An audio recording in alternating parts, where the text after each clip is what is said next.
My name is Anita Makharia, and I'm the founder and CEO of Shubkamnae Events and Experiences. We are into the business of creating mesmerizing experiences and celebrating your happiness. We are a team of young enthusiasts who believe that every event is supposed to be a mesmerizing experience for our clients. And how do we achieve this? By blending innovations with traditions as well as combining style with elegance. We cater to three verticals of event management, that is social events, which includes weddings, destination weddings, theme stories, and it includes milestone celebrations. We do corporate events, which include team building activities, product launches, etc., and BTL activations. With our office being in Bangalore, Hyderabad, Pune, and Chennai, we cater to pan India requirements. And yes, we look forward to doing a lot of destination weddings across the globe. Since most of you here are budding event planners or entrepreneurs into the event management field, I would like to just share a piece of my interest towards events or what brought me into events to all of you.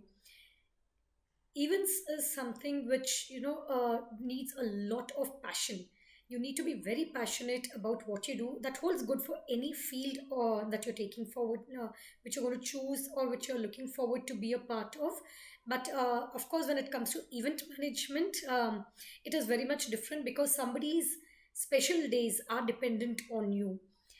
It involves a lot of odd working hours. It involves a lot of stress. It involves a lot of planning, being on the toes always, coming up with ideas, being creative, always having a backup plan ready in case something doesn't work. Are you able to make arrangements? Because remember that whether it is a social event or a corporate event or a marketing activity, no matter what you do, it is somebody else's goal and objective that you are going to cater to. So you actually are going to live many dreams at once. So, having said that, it gives me a kick, this kind of a stress, this kind of a pressure, this kind of being a part of everybody's happiness. That is what gives me a kick, and that is why I'm here into the event industry. So, having said that, you all are very lucky that you all have platforms where you can learn through books and through various other channels and sources, as well as get some from our experiences as well. Today, we are going to talk about strategic planning, the steps involved in it, and how what is the way forward here. We all know that plans are nothing. It is planning that is everything. And if you fail to plan, then you are planning to fail. Okay, so just ponder over it and you will understand what I mean in the remaining part of the session. This is an extended extension of our previous session. In our previous session, we had learned about what is event planning, what is the process in event planning, what are the departmental coordinations, and what can be done, what are the various departments that need coordination in the planning processes. Today, we dive deep into something called strategic planning or building of strategies or your planning process, and what are the steps involved in a strategic planning, what are the challenges that we may face, what are we concluding with at the end of the session. Okay, there are lots of terms which will come of value to you. I strongly recommend that you carry your pen and paper, make notes as I speak. It could be of great help and great value to you at the end of the session. uh, I hope you're always ready. If not, I'll just say 10 seconds. Quickly grab your pen and papers. Be prepared. Yes.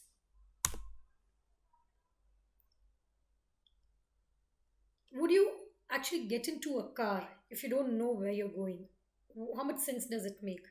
Yes, at times we do have plans wherein, we just make random plans with our friends, or we just want to go out somewhere, we just take the car. But somewhere at the back of the mind, you know that you want to go to a restaurant or you want to go for a long drive, or whether you want to go to a friend's house or to a relative's place, or you want to just hang around somewhere. So why get into a car when you don't know where you're going? You have to take the car to the place where you want to go. This is what actually is event planning process or strategic planning all about. Your goals can be reached only through a vehicle of a plan in which we must believe and upon which we must vigorously act, as there is no shortcut to success. So, in case you want to be successful in your events, you must be having a very strong planning process in place. You should ensure that you are actually understanding the goals and objectives. You know what your creatives are supposed to be. You're planning and you're coordinating, and you're designing in such a manner that finally the end objective is attainable. So we are talking about strategic planning. What is a strategy? Yes, a strategy is a plan of action to achieve an objective that is usually major, comprehensive, and long term. Here, all the members of the organization will work together to make the change, to actually first come up with a design or make the desired changes to get the goals of the organization, to achieve the goals of the organization. Okay, so basically strategy is a plan to achieve what you want to, and strategy generally is a longer word. Okay, it is for a long term goal and objective. It could include your mission statements, your vision statements, it addresses your critical business issues. What are your critical success factors? What are you good at? It involves your SWOT analysis, the SWOT analysis as we term it. These words may sound very new to you, but it's okay. This is something which is very important. So please do listen carefully and make notes. In case even after this session you still have doubts, you can always connect back with me. My email ID will be shared at the end of the session. It's anitamakuria@gmail.com. I'll be sharing it at the end of the session with all of you as well. So, here we dive into strategic planning. See, as I told you, that the end objective of any organization is to achieve some goals. So, the management activity that gives an organization the best chance to achieve their goals and objectives is known as strategic planning. So, where are we standing now? Where do you want to go? This gap between where you are and where you want to go, or what you want to be, or what you want to deliver, this process or this gap is filled by something called strategic planning. That is, how are we going to get from here to there? Okay, so in any situation, the basic purpose of strategic planning is where do you want to go and how are you going to go there. That is the basic explanation for strategic planning. Now, there are various frameworks and methodologies which are involved in strategic planning and management. I repeat that this is a very important part of your course material, because this is not important only for you, as in whether be it a corporate, be it a social event, be it a marketing event, be it any form of an event. Planning is your basis for any kind of an execution. So please do focus well and please do try to understand and relate well to what is being taught in today's session. As I was saying, that frameworks and methodologies for strategic planning and management could be of various forms in various organizations, and as no two events are like one, similarly, based on what your organizational goals are or what you want to achieve, you may have your own frameworks.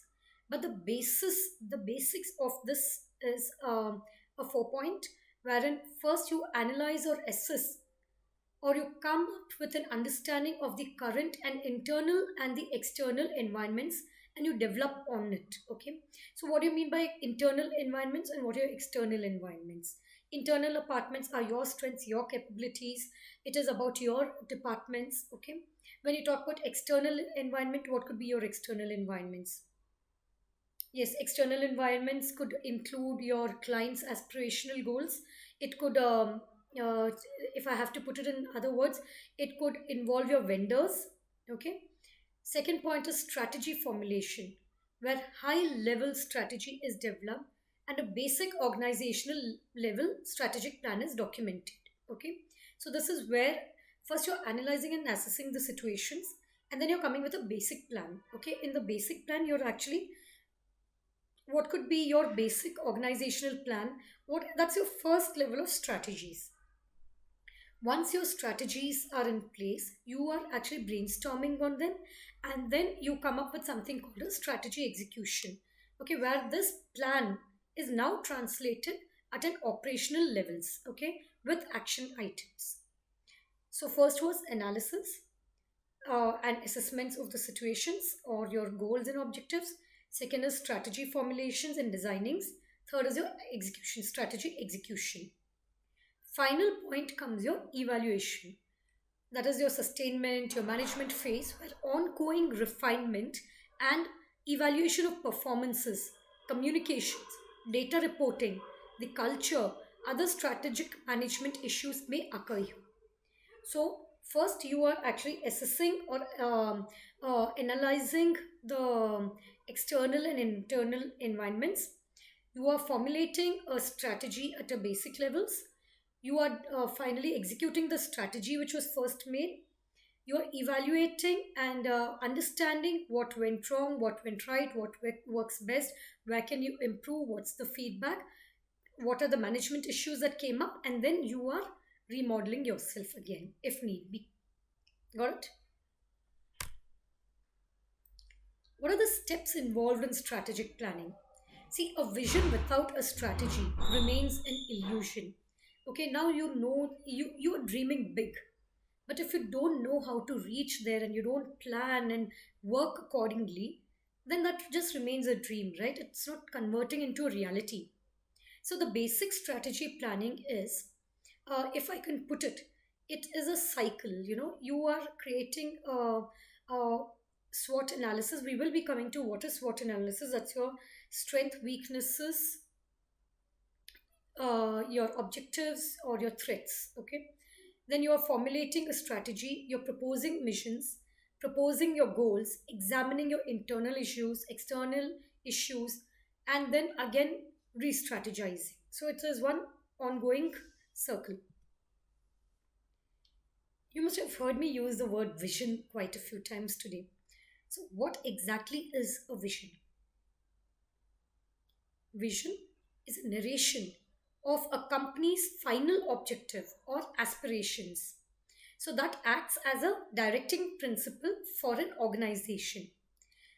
It is a starting point actually, because that is from where that, you know, a direction is placed to the entire organization and to the departments, from where they can actually pick up the next set of activities. If you don't have a vision, you cannot plan your mission, or you cannot plan the next set of activities. Hence, being very clear, being very concise, being very crisp, knowing what you want, your vision has to be correct. What is a mission? People get confused between a vision and a mission, so I will be explaining the differences between a vision and a mission in just a couple of minutes. But we need to understand what is a mission first. The mission, in simple terms, means a statement or a short narration of what the organization is doing in the present state towards the achievement of the vision. So mission actually, it sets the framework for the set of activities to be performed by individuals or by units or by departments across the entire entity. Mission guides on how you can achieve your vision. Now, if you want to clearly understand what is a mission and a vision and what are the differences between these two, I would like to take you through, because you may just wonder, right? Okay, I want to grow as a big event planning company. That is my mission. That is my vision. Is that your mission also? Mission is what you're doing for it. So, the difference between a vision and mission is one, vision focuses on the future or on tomorrow, and the mission focuses on present, that is your today or now.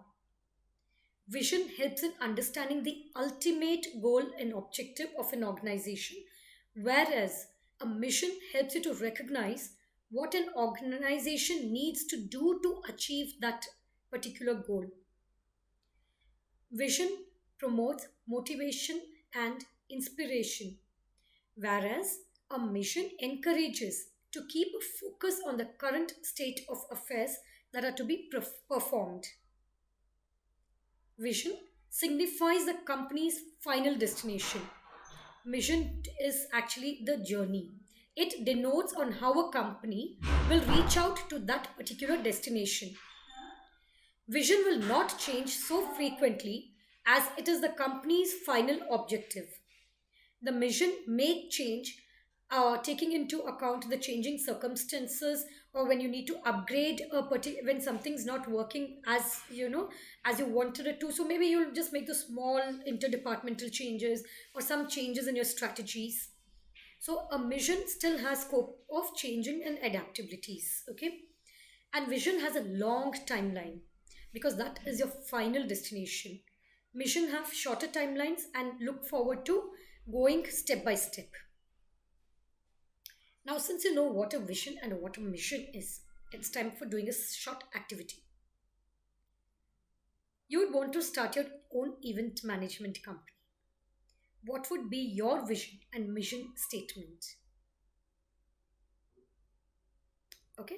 And the second point of homework for you is you are to help your client, say Toyota Cars, to build their vision and mission statement.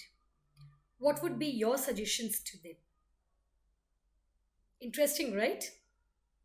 So, if you have any doubt in coming up with these, you can always reach out to me. I hope you've made a note of these two activities to be done. Let's move on to the next topic now. Now we've understood what is our vision statement, what is our mission statement, what are the core values of our company, what is the purpose of being there, right? Now next comes why are we doing this and what do we want to do? Okay, that is again aiming at your goals and objectives. Now what do you think? Is goal and objective the same, or is there any difference? A goal is a broad primary desired outcome.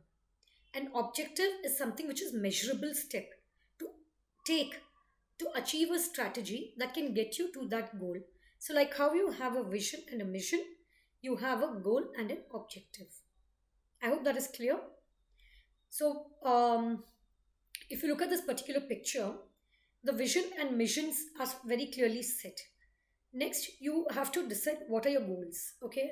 Now I want to become a big event management company. That is my vision. My mission is I'm going to get today, I'm here and I'm going to get there and I'm going to do this to get there. For this current year, for this current financial year, my goals are to be a 50 crore company. Okay. What am I doing about it? I am going to set smaller objectives. As a department, we need to work on this. My sales team has to work. My marketing team has to work together.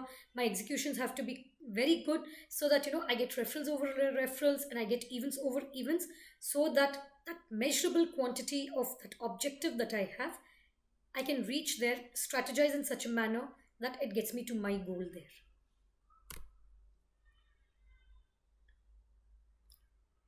To achieve any vision or a mission or a goal or an objective, you need to be smart. Okay? Smart is both. I mean it literally that you need to be a smart person when you are on the work field. At the same time, smart is an acron is also an acronym for being specific. S is being specific. M is measurable. A is attainable. R is relevant, T is timely. Okay, so what is very important is that you should be able to define your vision statements or your goals and objectives very, very clearly with no unclear language or ambiguity. Who is going to be involved? What is to be done? What do you want to accomplish? Where it has to be done? Why am I doing this? What are the constraints that might come across? So you have to specifically define all these questions. Okay, you need to have an answer for these, and that is when you can actually move forward. When you talk about measurable, see, if you don't know what you're doing, if there's no way that you can actually measure whether you're being successful or not, whether you're being able to deliver or not, there should be some way of measuring this, right? So it should be able to help you track your progress that you're meeting so far. What are the outcomes that are happening? How much? How many? How will I know whether my goal is being accomplished? How far am I from the goal? What am I planning? Now there is a there for smart. A stands for attainable, achievable goals and objectives. Is this goal reasonably good enough? Is it possible for me to accomplish this? If yes, how am I going to accomplish this? Make sure that the goal is not out of reach.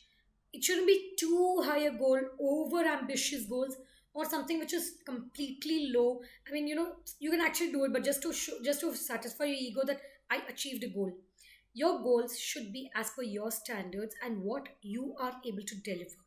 Yes, you should always aim a little higher, but don't make it unreasonably high where it is demotivating that you're not able to achieve it. Because at the end of the day, there are restrictions, right? All of us have limited resources, limited capabilities. So make sure that you are identifying goals which are best in the interest of your organizational values as well. Next is being relevant. Is the goal worthwhile and will it meet your needs? Is it that each goal is consistent with the other goals that you have?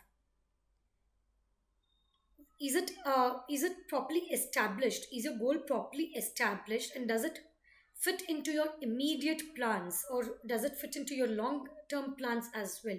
So hence it just whenever you're planning, whenever you're starting with this kind of a strategy, or when you're planning your goals and objectives, you should always be realistic. Okay, your last but the not the least is being on time. You should have your timely deliverables. Are your objectives within the time limits? Are you all working on it? Okay, and you should have those timelines very very well defined. If it is an urgency, if it is a matter of urgency, are you able to achieve it fast? Do you need prompt actions? What are you doing for the prompt actions? So based on this, be smart in designing of your goals and objectives and in its execution as well. Hope you have no doubts here. Remember in the previous slide, I had spoken about your SWOT analysis, that is your SWOT. So, what do you mean by this? So, this is one such type of an analysis where a company, whether offline or online, conducts strategic planning, and it is very important not only to analyze your own business but also your competitors' business activities also, and what are the current happenings in the industry. A few of the objectives that we've listed down for you to have a better understanding on why this kind of an analysis is important is because it actually promotes strategic thinking. It helps in designing or in decision making. It helps you acknowledge the opportunities and threats that you have towards your business. It gives you a better understanding of the positives and the negatives of the business. It helps you organize the factors that work best or the worst for your business.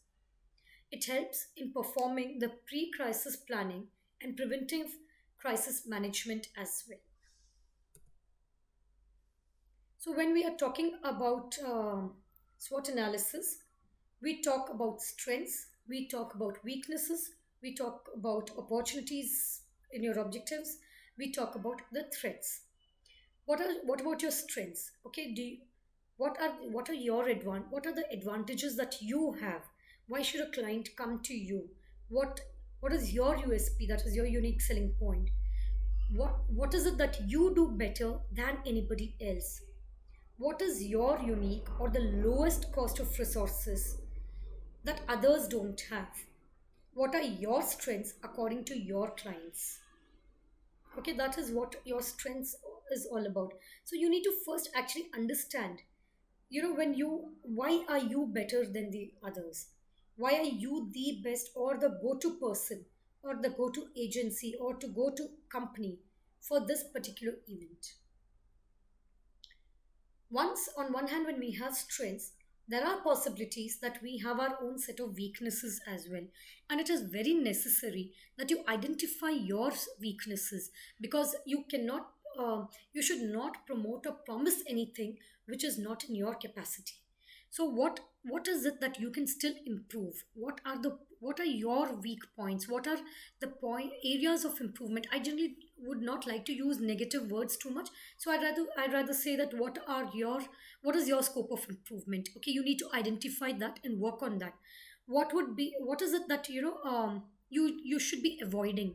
Say I'm not say if I'm not a technical person, okay, I don't have a very sound technical background, okay, I'm not good at layout designing.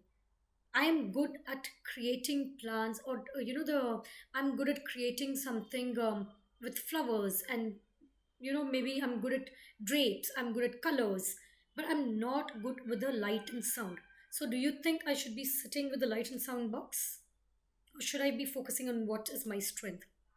Yes, so it is very necessary that I identify what my weak areas are, work on that. You should always improvise and strengthen your strengths. At the same time, you should take care of your weaknesses and try to work on that. Okay. What is it that what is it that you like to avoid? What you're not good at? Identify that part of it. Now, when I talk about opportunities, what do we mean by opportunities? Okay, what are some kind of events or holidays that you would love to take advantage of? There might be something which I've always wanted to try. We've learned that there are different types of events, right? There's a huge scope of events. Once you enter this field, this is an ocean in itself. So there are so many things that you can do.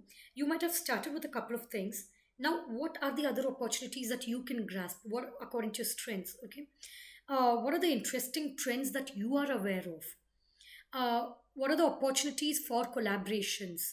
What are some of the brands that align well with your organizational values? Okay, so you need to identify what are the other opportunities, because once you identify the other opportunities, there is more scope for you to grow. Next comes your threats. Are there many changes in technology? Is it threatening your position? Like how I said, I'm not a technical person, so that there somewhere there's a threat, right? If there is some kind of an event where we need to be technically very sound, then that becomes a threat to me, because a competitor may get an edge over me. So what am I going to do about this? Of course, I'm going to upskill myself. Of course, I'm going to get a very strong back-end support team who's going to work strongly on it. So, that is one threat I will take care of immediately. Do you have money problems? Are you financially, is your organization financially very sound to invest more, get the required resources? Are you in a position to grow bigger by your own investments? Who is your competition? What are your weakness? Are your weaknesses threatening your bit of existence already? Okay, see, it is always nice to be honest and to accept. Okay, so one area that I always insist, rather I'll make it two areas that I would always insist on a person to work out or to watch out on is: what are the weaknesses, what are your threats? You know what your strengths are, you know how to grasp your opportunities. If you're only looking at these two but you're forgetting to work on your weaknesses and work on your threats, then no matter how much you're going to work forward, there is a scope that you'll get pulled back. Hence, when you are planning, when you are sitting with your teams, when you're in the planning process, you need to make sure that you have this analysis very well in place. As I said, this becomes self explanatory, right? What are the advantages of this SWOT analysis? It helps the organization to analyze whether or not the defined objective is achievable. It helps in decision making to have a proper vision, and the process becomes more practical with efficient results. It helps in deciding the major organizational priorities. It helps in building a better strategy in accordance with the status of your organization or the business or the industry per se as well.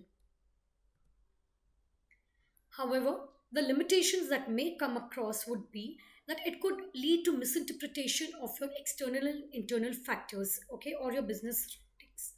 For example, focusing on only a single strength, like, you want to cost, let's reduce the cost. our our forte is that we give the best pricing, so you'll want to go in for cost reduction. But while you're doing this, are you actually making the quality go down? Is your product quality suffering because of that? So it becomes very important that you actually consider all the factors. Hence, SWOT is performed to define the goals and objectives, okay? And misuse may lead to distraction from the actual barriers. Hence, you need to be very careful and keep the organization's objectives above the welfare of the communities, okay?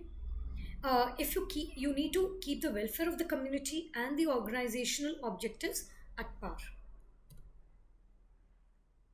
So as I was telling about the limitations, so what happens, what happens sometimes is, your strengths, your weaknesses, your opportunities, your threats may confuse you at times. Just a few examples, if I have to give you, is, you may have a strong brand name.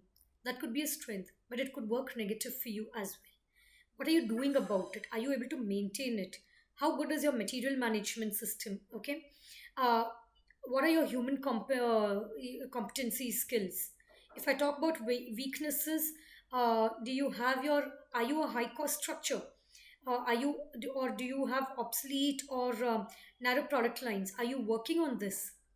If I talk about the opportunities, um, are you exploiting the unfulfilled customers needs, or are you expanding your core business or businesses? Are you applying the right R&D and D and skills? Are you making use of everything?